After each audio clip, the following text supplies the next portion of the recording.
partenariat avec l'école supérieure de commerce, qui fait partie des 5 plus grosses écoles de commerce africaines, pour faire une session de formation en éducation financière dont la centralité, c'est développer l'esprit entrepreneurial chez les jeunes. Nous savons que nous sommes un pays jeune où il y a 52% de la population qui ont moins de 35 ans.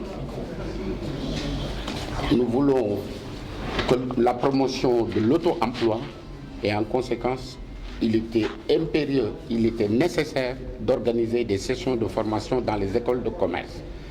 Et je suis tout heureux de retrouver mon ami et frère, une référence pour la jeunesse, à la personne de M. Si, PDG, qui a créé lui-même plusieurs structures, dont la dernière en date, à ma connaissance, l'école supérieure de commerce. Financière permet de gérer son argent, d'éviter le gaspillage, d'investir, de choisir des produits financiers tout à fait en relation avec ses besoins.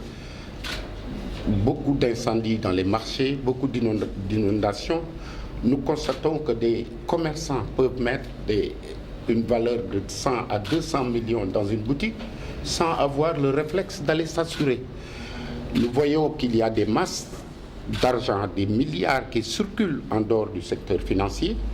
Il n'y a pas de sécurité et ça ne veut pas contribuer à la croissance économique. C'est la raison pour laquelle l'Observatoire de la qualité des services financiers essaie de promouvoir l'inclusion financière qui permet à chaque Sénégalais de disposer d'un compte bancaire, d'un compte microfinance ou d'un portefeuille électronique pour éviter la fiduciarisation de l'économie, pour que les transactions financières se passent de manière tout à fait officielle, légale et dans le circuit formel.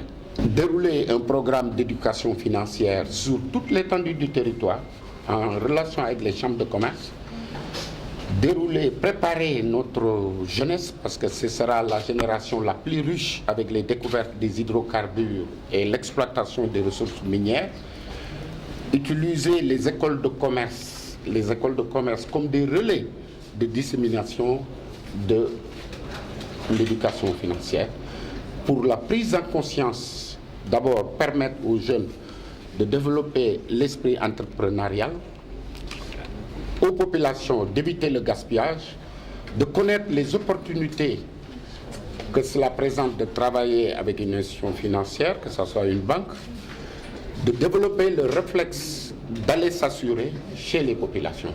Il y va de l'intérêt de la communauté.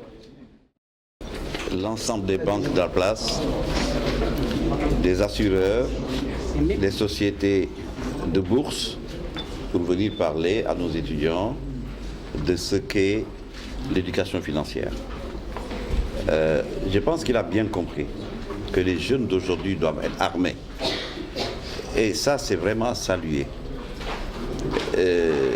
Pour leur dire comment ils doivent se comporter vis-à-vis de l'argent. Pour moi, tout le monde est riche, tout le monde a de l'argent. Quand je montais ma première entreprise, le banquier que j'étais parti voir, il m'a dit « Monsieur, qu'est-ce que vous avez comme garantie ?» J'ai dit « Je n'ai pas de garantie, sinon mon courage et ma ténacité. Je suis prêt à tout. » Le banquier m'a dit « Je mets de l'argent. »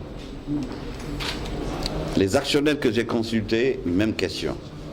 « Monsieur, qu'est-ce que vous avez comme garantie ?» Je n'ai que mon courage et ma ténacité. Je me souviens d'un homme d'affaires qui m'a sorti immédiatement un chèque. C'est ça que Habib Ndao et son équipe veulent inculquer à nos jeunes. La jeunesse d'aujourd'hui a besoin d'y croire. Et tout étudiant de Subdeco sait que le discours qu'on leur tient, c'est de savoir que tout le monde est riche et l'avenir vous appartient. Qu'on ne vous dise pas que le monde est difficile actuellement, ça ne va pas, vous êtes des générations perdues. Ça, c'est archi faux.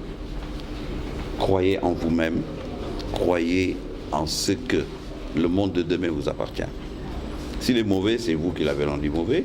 S'il est bon, c'est vous. Moi, je préfère croire que de demain, ce sera pour vous. Voilà ce que je voulais dire. Merci.